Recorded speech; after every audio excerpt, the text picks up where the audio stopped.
하나님의 말씀 같이 교독하도록 하겠습니다. 신약성경 304페이지 갈라디아서 2장 11절에서 21절까지의 말씀입니다. 어느 시대건 교회와 성도는 항상 문제 앞에 놓여 있게 되어 있습니다. 문제에 둘러싸여 산다고 말해도 그렇게 틀린 말은 아닐 것입니다.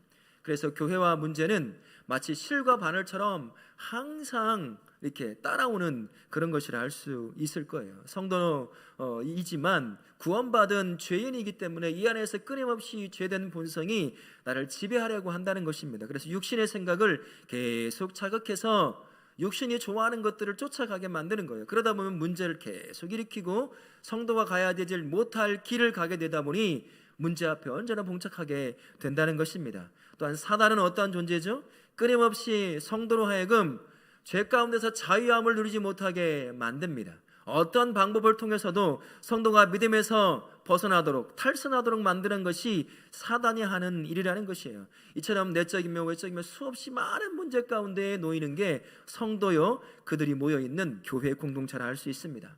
성도와 교회가 만나게 되는 문제는 외적인 문제와 내적인 문제가 있을 수 있습니다. 이 당시 갈라디아 교회에게 썼던 이 갈라디아서를 썼던 이 시대에도 똑같이 우리가 겪는 것처럼 내적이며 외적인 문제가 성도들 안에 그리고 교회 안에 항상 있었다는 거예요. 성도와 교회가 당하는 외적인 문제는요 성도를 믿음에서 떠나게 만들기도 하고 교회를 무너뜨리기도 합니다. 하지만 그것보다도 더 깊이 하나님을 만나는 은혜의 통로가 될 때가 참 많이 있다는 거예요. 문제 앞에 거꾸러지는 것도 있겠지만 그러나 그 문제 때문에 하나님을 더 깊이 만나는 은혜의 통로가 이 외적인 문제가 있다는 것입니다. 교회 내적으로 이 외적인 문제는 교회 성도들이 하나가 될 수 있도록 결속시켜주는 그러한 통로가 되기도 한다는 겁니다. 핍박이며 박해며 순교 등 이 모든 것들에 우리가 인내하며 믿음을 지켜야 하지만 그 믿음을 지키는 인생들에게 그 성도들에게 하나님께서 놀라운 역사로 함께 하시는 그 경험을 평안할 때는 누리지 못하지만 이 문제 앞에 있을 때는 그렇게 경험할 때가 있다는 겁니다. 그래서 외적인 문제는 결코 우리를 무너뜨리고 교회를 무너뜨리는 그러한 존재로만 우리에게 다가오는 것이 아니라 나로 하여금 더 크게 하나님을 만나게 만드는 교회 공동체로 하여금 더 큰 은혜 가운데 세워지게 하는 그러한 통로가 되기도 한다는 것입니다. 실례로요 이란이라는 국가가 중동에 있잖아요. 이란은 기독교로 개종하게 되면 반국가적 행위로 여깁니다. 그게 무슨 말이죠? 반역자로 여긴다는 거예요. 그러면 사형을 당하거나 돌에 맞아 죽어도 아무런 문제가 없어요. 저 사람이 예수 믿는 사람이다 하면 사람들이 모여서 그를 잡아다 광장에 몰아넣고 돌을 쳐서 죽여도 그게 살인자가 되지 않는 나라가 현재 이란이라고 하는 나라입니다. 이슬람 국가잖아요. 이 나라가 지난 1300년 동안보다도 최근 20년 동안 예수 그리스도를 믿겠다고 고백하는 개종자들이 비교할 수 없을 정도로 많이 늘어나고 있다는 거예요.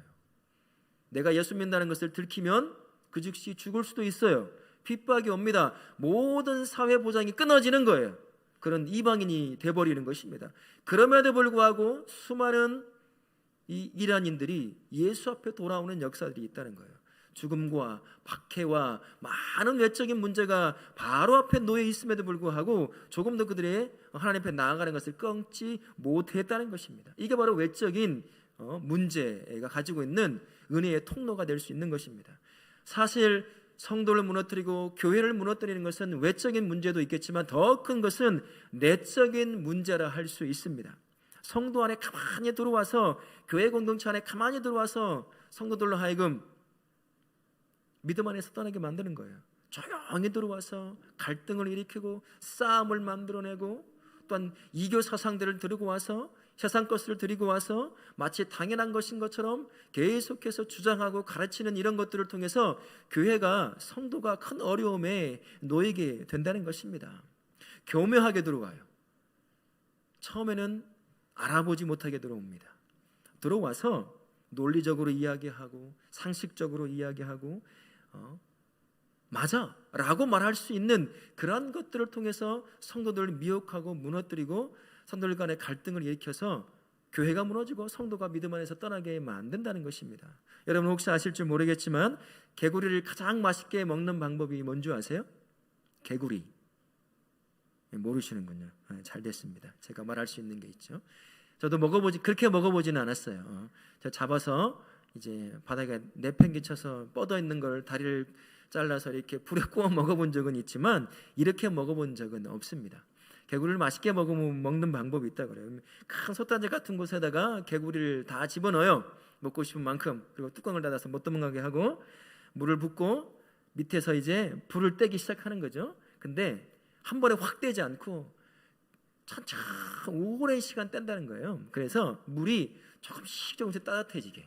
그럼 개구리는 뭐 자기가 뭐 하는지 모르니까 거기서 헤엄치다가 어떻게 될까요?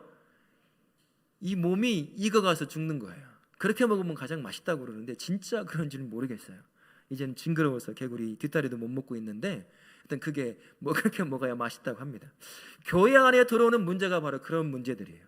조용히 들어와서 아무런 문제가 없는 것처럼 자기 주장을 내세우고 이런저런 것들을 통해서 성도 간의 갈등을 일으키고 그러면서 문제를 일으키고 교회를 무너뜨리는 것입니다. 성도를 믿음 안에서 떠나버리게 만드는 일들이 이렇게 일어난다는 것이에요. 우리의 한국의 교회뿐만 아니라 세계의 모든 교회가 이런 것들로 말미암아 세속화되어져 가고 그러다 보니 힘도 잃고 세워진 그 자리에서 교회의 역할을 지를 못하는 일들이 많이 일어나고 있다는 것입니다. 사도 바울이 갈라디아서를 기록했을 이 당시 갈라디아 교회와 그 지역에 있는 여러 지역 교회들 그들의 상태는 어땠을까요? 그들도 마찬가지로 외적인 문제가 있었을 것이고 내적인 문제가 있었을 거예요. 근데 갈라디아서를 보게 되면 외적인 문제에 대한 언급은 별로 없습니다. 거의 없어요. 내적인 문제, 갈라디아 교회 안에 공동체 안에 겪고 있는 문제가 무엇인지를 계속 얘기하며 권면하고 돌이킬 것을 말하는 것이 갈라디아서라 할 수 있습니다. 갈라디아 교회에는 두 가지 큰 문제가 있었습니다. 하나는 율법주의자들의 주장이 있었어요. 믿음이 아닌 율법을 통해서 의롭게 되고 구원을 얻을 수 있다라고 주장하고 있었습니다. 믿음을 부인하는 사람들은 아니었어요. 믿음도 있어야 하지만 율법도 있어야 한다는 거예요. 똑같은 무게감을 가지고 믿음과 율법이 동시에 있어야 내가 의롭게 되고 구원을 얻을 수 있는 사람입니다 라고 주장하고 있는 거예요. 참 그럴듯하고 논리적입니다. 그렇게 교회 성도들을 허물어뜨리고 있었던 거예요. 또 한 가지 문제는 율법 폐지론자들의 주장이었어요. 믿음으로 말미암아 율법은 폐지가 되었습니다. 그러니 믿음으로 구원을 얻는 거예요. 아니 맞습니다. 근데 반절만 맞는 거예요. 믿음으로 말미암아 우리가 구원을 얻는 것, 의롭게 되어 구원을 얻는 것은 맞지만 그렇다고 해서 율법이라 할 수 있을 하나님의 말씀이 폐기되는 것은 아니라는 것입니다. 그러다 보니 자유방임으로 빠지기 시작하는 거예요. 자기의 생각, 자기의 욕구대로 살아가고 세상에 좋다고 하는 것을 교회에 끌어들여서 그것을 통해서 마치 옳은 것인 양, 그럴싸한 삶인 양 계속해서 이야기하고 주장하고 가르치고 있었다는 거예요. 이런 문제가 갈라디아 교회와 이 갈라디아서를 읽어야 될 그 지역의 여러 교회들이 이런 문제 가운데 큰 어려움과 혼란과 성도가 미혹되어 가고 있었다는 것입니다. 율법주의는요, 믿음을 물거품으로 만들어서 복음의 능력을 상쇄시켜버리는 것입니다. 그런데 복음의 능력이 필요 없는 거예요. 예수 그리스도가 십자가에 죽어야 반절만 죽는 것이기 때문에 필요 없는 겁니다. 우리가 구원 얻을 수 없어요. 반드시 율법을 지켜야 완성이 되는 것이라고 해서 복음을 무력화시키는 일을 하고 있었다는 거예요. 그러나 잘 지혜롭지 못한 성도는 이것을 그렇구나라고 받아들이는 사람이 있어서 그 안에 싸움과 갈등이 있었던 것입니다. 율법 폐기론자도 똑같았습니다.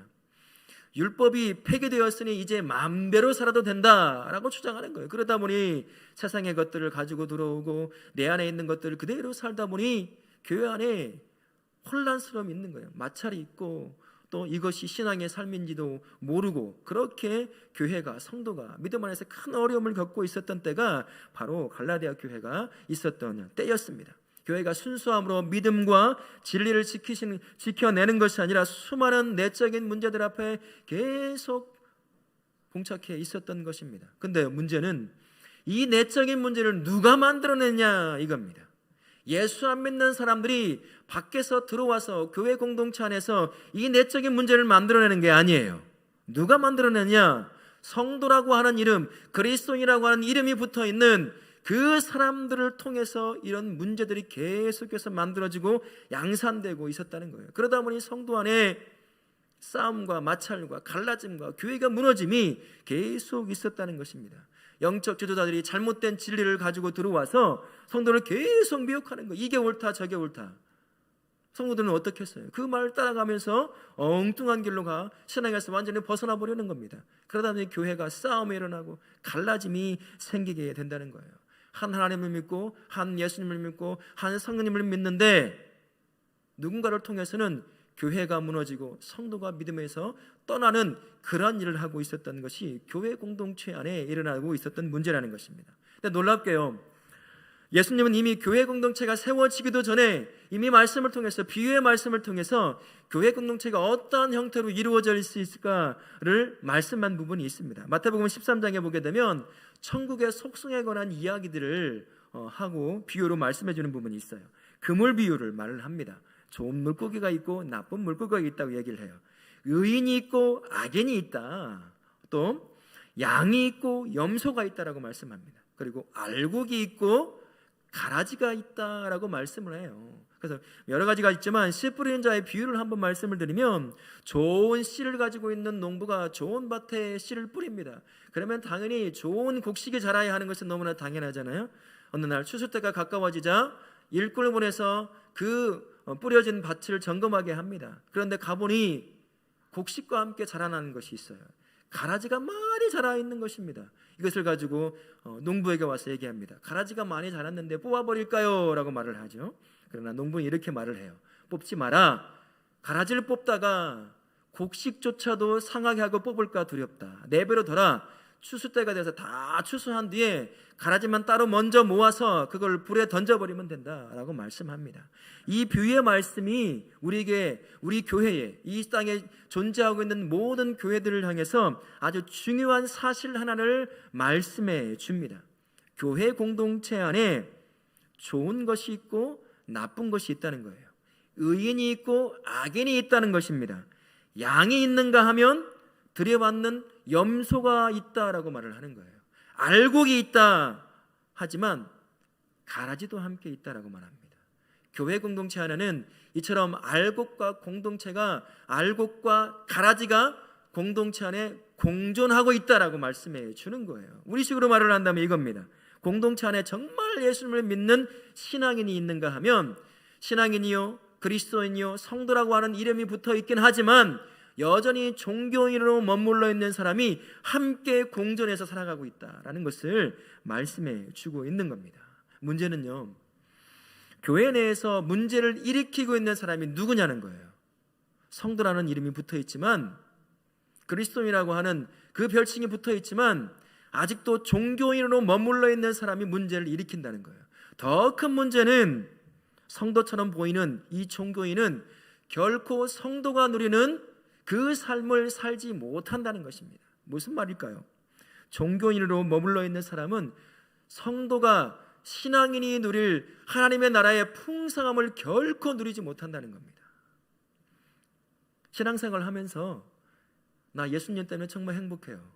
나 예수님 때문에 정말 기뻐요. 나 예수님 믿는 것이 얼마나 즐거운지 몰라요.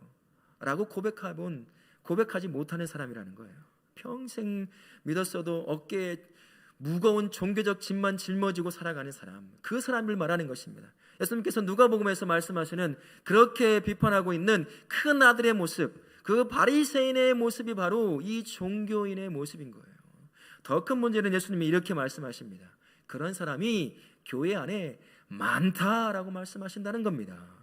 마태복음 7장 22절부터 23절에 이렇게 말씀하십니다. 우리 같이 한번 읽어볼까요? 그날에 많은 사람이 나더러 이르되 주여 주여 우리가 주의 이름으로 귀신을 쫓아내며 주의 이름으로 많은 권능을 행치 아니하였나이까. 그때 내가 그들에게 밝히 말하되 내가 너희를 도무지 알지 못하니 불법을 행하는 자들아 내게서 떠나가라 하리라 라고 말씀합니다. 얼마나 있다고요? 많이 있다는 겁니다. 그 가라지와 같은 사람, 종교인으로 여전히 머물러 있는 사람이 교회 공동체 안에 많이 있다는 거예요. 그래서 문제를 일으키고 그는 성도의 삶을 살지도 못하고 성도가 누릴 풍성한 그 하나님의 나라의 풍성함을 누리지 못하는 사람이라고 말을 하는 것입니다. 처럼 주의 말씀을 들은 우리를 향해서 사도 바울이 아주 강력하게 우리를 향해서 권면하는 명령이 하나가 있습니다. 고린도서 13장 5절에 우리에게 이렇게 권면하는데요. 너희는 믿음 안에 있는가? 너희 자신을 시험하고 너희 자신을 확증하라 라는 말씀이 있어요. 내가 진짜 신앙인인지 내가 종교인으로 머물러 있는지를 시험하고 확증을 하라는 거예요. 공동 번역을 보면 좀 더 실감나게 번역되어 있어요. 너희는 믿음 안에 살고 있는지 여러분 스스로 따져보십시오. 스스로 시험해 보십시오 라고 번역이 되어 있어요. 네가 정말 예수 믿는 사람인지 아니면 종교인으로 머물러 있는지 네 스스로 너의 삶을 따져보라는 거예요. 내가 정말 예수 믿는 그 사람의 삶을 살고 있는지, 그런 행동을 하고 있는지, 그런 말을 하고 있는지, 그렇게 세상을 살아가고 있는지 네 스스로 찾아보라는 거예요. 어떻게 찾아볼까요? 신앙의 시금석이 되는 게 뭐가 있을까요? 하나님의 말씀일 것입니다. 하나님의 말씀 앞에 나를 계속 세우라는 거예요. 그 말씀이 사람을 뭐라고 말을 하는지, 그 말씀에 예수 그리스도의 인생의 삶이 무엇인지 말씀할 때 그 말씀에 나의 삶을 비추어 보라는 것입니다. 나는 어떤 삶을 살고 있는지, 주님의 삶을 쫓아가고 있는지, 그런 말을 하고 그런 행동을 하고 그렇게 세상을 바라보고 있는지, 그렇게 말씀을 통해서 점검하라는 것입니다. 성도는요, 지속적으로 믿음 안에 있는 사람이에요. 믿음에 있다가 믿음에서 벗어나는 사람이 아닙니다. 교회의 문을 들어올 때 믿음 있는 사람이 아니라 교회 밖을 나가도 믿음 있는 사람이라는 것을 말씀해 주는 거예요. 종교인으로 머물러 있는지 내 삶을 말씀 앞에 세워서 계속해서 점검해 보라라고 말씀합니다. 그러면요, 종교인이 아닌 신앙인을 세우는 믿음, 즉 참 믿음은 무엇일까? 우리가 읽었던 오늘 본문 말씀에 갈라디아서 2장 20절이 우리가 참 믿음을 가진 자가 누군지를 명확하게 말씀해 줍니다. 우리 같이 갈라디아서 2장 20절 같이 한번 읽어보도록 하겠습니다. 내가 그리스도와 함께 십자가에 못 박혔나니 오직 내 안에 그리스도께서 사시는 것이라. 이제 내가 육체 가운데 사는 것은 나를 사랑하사 나를 위하여 자기 자신을 버리신 하나님의 아들들을 믿는 믿음 안에서 사는 것이라 라고 말씀합니다. 이 말씀이 우리에게 참 믿음, 구원을 누리는 참 믿음의 기초가 되는 세 가지를 말씀해 주고 있어요. 내가 그리스도와 함께 십자가에 못 박혔나니 라고 말씀합니다. 예수님을 믿는다고 고백하면 이제 그 삶은 2000여 년 전 예수 그리스도가 십자가에 못 박혀 죽으셨을 때 그때 나의 옛 자아, 죄를 쫓아가던 나의 옛 자아가 이미 예수와 함께 십자가에 못 박혀 죽어버린 사람이에요. 나라고 하는 존재는 이제 없는 사람을 말하는 것입니다. 이미 예수와 함께 나는 십자가에 못 박혀 죽었기 때문이에요. 나는 없는 것입니다. 또 한 가지로는 오직 내 안에 그리스도께서 사시는 것이라. 내가 호흡하며 살고 있는 것은 영원한 생명이신 예수 그리스도가 내 안에 들어오셔서 생명으로 나의 역사하시기 때문에 이제는 내가 사는 것이 아니라 예수의 생명의 능력으로 사는 삶, 그게 바로 참 믿음을 가진 성도다 할 수 있는 겁니다. 또 한 가지로는 하나님의 아들을 믿는 믿음 안에서 사는 것이라 라는 것입니다. 내가 사는 것은, 예수 안에 사는 것은 나의 생명 되신 예수 그리스도를 믿는 믿음 안에서만 내가 사는 삶이다 라고 말씀하는 것입니다. 결국 종교인이 아닌 성도요, 그리스도인이요, 신앙인이라고 하는 것은 자신은 분인되어서 더 이상 존재하지 않고 그 대신에 그의 인생에 예수님만 함께하는 인생이고 그 예수님만 바라보는 인생인 것입니다. 그게 신앙인이요, 성도요, 그게 그리스도인인 것이죠. 그게 신앙인의 삶이고 그게 성도의 삶이며 그게 바로 그리스도인의 삶이다 라는 것을 오늘 말씀 우리에게 가르쳐주고 있는 겁니다. 그렇다고 한다면 갈라디아서 2장 20절에 말씀하시고 있는 신앙인, 이 신앙인을 세우는 참 믿음의 모습은 어떤 모습을 우리 삶 가운데서 드러나게 될까? 성경은 구원을 누리는 참 믿음의 실질적인 모습들을 여러 것으로 표현합니다. 먼저 보시면 구원을 누리는 참 믿음은 떠남에 있다고 말씀합니다. 창세기 12장 1절에 이렇게 말씀합니다. 같이 읽겠습니다. 여호와께서 아브라함에게 이르시되 너는 내가 내게 보여줄 땅으로 가라. 아브라함에게 우상을 팔아 만들고 살아가던 아브라함에게 하나님이 일방적으로 찾아오십니다. 그리고 그의 하나님이 되어 주셔요. 그리고 그에게 복을 약속하십니다. 그러면서 하나님께서 네가 뿌리 깊게 내려 살고 있는 그 갈대아 우르라고 하는 이 우상의 도시에서 내가 너에게 약속한 그 땅을 향해서 떠나라 라고 명령하십니다. 그러자 아브라함은 믿음을 가지고 갈 바를 알지 못하고 약속을 믿고 붙잡고 자신이 조상 대대로 뿌리를 내려 살아왔던 우상의 도시, 옛 자아가 살아있는 그 도시를 떠나 약속을 땅을 향해서 무작정 떠나는 것을 보게 됩니다. 하나님의 자녀의 백성으로 선택받은 사람들은 하나님이 주신 은혜와 복이 다른 곳에 있기 때문이에요. 성도라고 하는 사람, 그 삶 가운데서만 누릴 수 있는 복이 있기 때문인 것입니다. 선택된 자녀에게 주시고자 하는 복과 은혜가 따로 있다는 사실, 그것 때문에 내 옛 자아가 있는 그 삶, 죄된 삶을 쫓아가던 옛 자아의 삶에서 떠나서 하나님이 주시고자 하는 복과 은혜가 있는 그곳으로 나아가는 것이에요. 그게 바로 참 믿음을 가진 성도의 삶인 줄 믿습니다. 우리 안에 있는 우리 성도님들, 이미 십자가에 죽어버린 나의 옛 자아, 죄된 삶에 그 삶을 쫓아가던 그 삶에서 떠나서 이젠 예수께로 나아가실 수 있기를 예수님의 이름으로 축원합니다. 아멘. 구원을 누리는 참 믿음의 두 번째 모습은 따름이다 라고 말씀합니다. 마태복음 16장 24절에서 이렇게 말씀합니다. 같이 한번 읽어보겠습니다. 이에 예수께서 제자들에게 이르시되 자기 십자가를 지고 나를 따를 것이니라 라고 말씀합니다. 예수님의 제자들은 각자 가지고 있던 삶의 터전들을 내려놓았습니다. 거기서 벗어나죠. 떠났어요. 그러나 떠남으로 멈추지 않았습니다. 그들은 이전의 삶을 떠남과 함께 예수 그리스도를 따르기로 결단하고 인생 모든 것을 뒤로하고 예수님을 따라갔던 사람들이 제자라 할 수 있습니다. 예수님만 바라보고 예수님의 가르침과 예수님의 삶을 자신의 삶으로 만들어 자신이 예수님처럼 살고자 했던 사람들이 제자라 할 수 있습니다. 나는 죽고 예수님을 사는 성도라고 한다면 내 안에 계시는 예수님을 따르는 삶, 그 삶이 바로 성도의 삶이라는 것입니다. 내 앞에 놓여 있는 주인처럼 나를 이끌어왔던 삶의 부분들이 있어요. 그게 무엇이든 간에, 그게 돈이든 명예든 건강이든 자식이든 내 꿈이든 그 모든 것들을 뒤로하고 예수님만 바라보는 것, 그게 참 믿음을 갖고 살아가는 삶의 믿음이라 할 수 있는 겁니다. 예수님이 성도의 삶의 최종 목적지가 되는 삶입니다. 예수님의 삶이 자신의 삶으로 여기고 살아가는 것이 참 믿음을 가지고 있는 성도의 삶이다 라고 말씀하는 것입니다.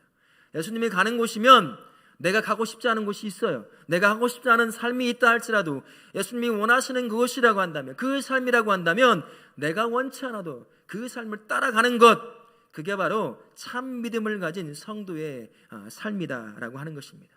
이제 성도님의 삶을 이끌었던 이 세상의 것들을 다 필요하고 떠난 것으로 멈추지 않고 이제 내 안에 계셔서 생명으로 나를 인도하시는 예수 그리스도를 따라가실 수 있는 그런 참 믿음을 가진 성도님으로 성숙해지실 수 있도록 예수님의 이름으로 축원합니다. 아멘. 구원을 누리는 참 믿음의 세 번째 모습은 드림이라 할 수 있어요. 로마서 12장 1절에 이렇게 말씀합니다. 같이 한번 읽겠습니다. 그러므로 형제들아, 내가 하나님의 모든 자비하심으로 너희를 권하노니 거룩한 사한 제사로 드리라. 이는 너희가 드릴 영적 예배니라 라고 말씀합니다. 성도의 삶에 예수께서 함께 동행하시면 이제 그 삶은 마치 하나님의 임재하심이 있는 성전과 같은 삶을 사는 것입니다. 성전 안에서 어떤 일이 발생하죠? 흠이 없는 제물들을 하나님께 영광을 통해 드리는 것이에요. 그러는 것처럼 우리의 삶을 하나님께 드리는 것, 그게 바로 참 믿음을 가진 성도의 삶이라 할 수 있습니다. 예수 그리스도께서 십자가에 자신의 인생을 온통 드리셨던 것처럼 그분처럼 우리의 삶도 나의 생명 되시는 예수께 나의 삶을 온전히 드리는 것, 그게 바로 참 믿음을 가진 성도의 삶이라 할 수 있는 겁니다. 성도가 하나님 앞에 인생을 드릴 때 하나님은 그 인생을 통해서 영광 받으십니다. 근데 놀라운 건요, 하나님에게 영광 받으실 때 그 영광이 하나님에게만 멈추지 않는다는 것입니다. 자신의 인생을 드린 그 사람의 그 삶까지도 영광스럽게 세우시는 것을 우리가 알 수 있습니다. 요한복음 14장 12절에 이렇게 말씀하시거든요. 나를 믿는 자는 내가 하는 일을 그도 할 것이요 또한 그보다 더 큰 일도 하리니 라고 말씀합니다. 하나님께 온전한 인생을 내어드렸을 때 하나님은 그 인생을 들어 쓰셔서 놀라운 역사를 이루십니다. 그럼을 통해 스스로 영광 받으셔요. 그러나 그 영광이 하나님의 영광으로만 머무르는 것이 아니라 인생을 드린 그 사람에게도 똑같이 그 영광이 함께 머물게 한다는 것입니다. 이게 우리에게 하나님 앞에 드리는 인생의 놀라운 은혜라 할 수 있는 것입니다. 이제 성도님의 삶을 예수님께 온전히 드림으로 말미암아 예수님이 여러분의 삶 가운데 역사하심으로 그 영광이 나에게도 임하기를 예수님의 이름으로 축원합니다. 아멘. 우리 모든 성도들은 종교인이 아닌 성도로서, 신앙인으로서 옛 자의 삶에서 떠나시고 예수님을 따르며 예수님께 인생 전체를 드림으로 말미암아 구원을 누리는 참 믿음의 소유자가 되실 수 있기를 예수님의 이름으로 축원합니다. 아멘. 세상엔 예수님에 대해서 반항하는 세 종류의 사람이 있다고 그래요. 첫 번째 종류의 사람은요, 예수님을 구원자요 주인으로 받아들이기를 거부하는 사람이라고 합니다. 우리 예수님은 창조주 하나님이십니다. 언제든 자신이 만든 피조물 곁에 내려오실 수 있어요. 그러면 피조물들인 그리고 그 하나님의 형상을 만들어진 우리는 그 예수님을 기뻐 맞아 영접하는 것이 피조물이 해야 될 일이라는 것입니다. 하지만 세상의 주인임에도 불구하고 이 땅에 인간의 몸을 입고 오셨지만 세상은 예수님을 영접하기를 거부했습니다. 자신을 지은 예수를 거부하자 그의 인생들에게는 스스로 자신의 존재의 의미와 가치를 땅바닥에 던져버리는 그러한 누를 범하게 되는 것이죠. 결국 예수님 안에서 누릴 수 있는 생명도 희망도 소망도 그리고 구원도 누리지 못하는 가장 비참한 존재로 전락해버리는 것입니다. 이게 바로 첫 번째 종류의 사람이라는 것입니다. 두 번째 종류의 사람들은 예수님을 구원자요 주인으로 모셨다고 말은 하지만 정작 자신의 삶의 주인이 예수님이 아니라 자신인 사람들이라는 것입니다. 자기가 삶의 주인이에요. 물질이 삶의 주인입니다. 세상이 그 삶의 주인 되어 있는 사람들, 성도가 아니라 종교인의 삶을 사는 사람인 것이죠. 예수님을 믿고 산다고 말은 하지만 실제 그 삶에서는 예수님 때문에 나 너무 행복해요 라고 고백하는 인생, 그 삶의 부분이 없다는 거예요. 예수 믿고 사는 것이 즐거움이요 기쁨이 아닌 것입니다. 어깨에 결코 참을 수 없는 벗어버리고 싶은 종교적 짐을 짊어지고 사는 삶, 그 삶이 이 두 번째 종류의 삶입니다.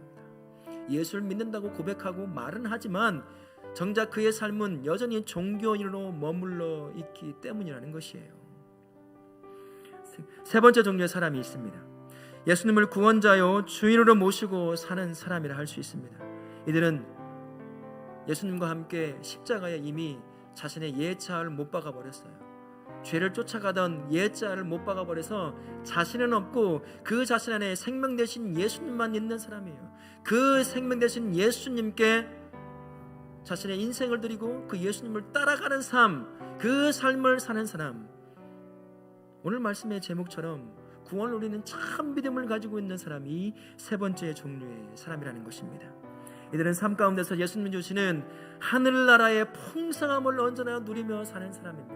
삶의 조건과 환경과 상관없이 예수님과 동행하기에, 그분이 인생의 주인 되어 있기에 그분으로 말미암아 하늘나라의 풍성함을 모든 상황 가운데서 누리는 사람인 것입니다. 때론 삶을 살다 보면 문제 앞에 놓이게 되겠죠.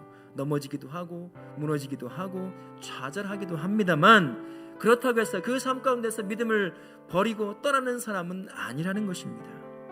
예수님 안에서 사랑하는 성도님, 성도가 살아야 될 구원을 누리는 참 믿음의 삶은 나를 위해 십자가 지시고 죽으시고 부활하신 예수님으로 말미암아 하나님 나라의 풍성함을 누리는 삶이라는 사실을 평생 기억하고 사실 수 있기를 바랍니다.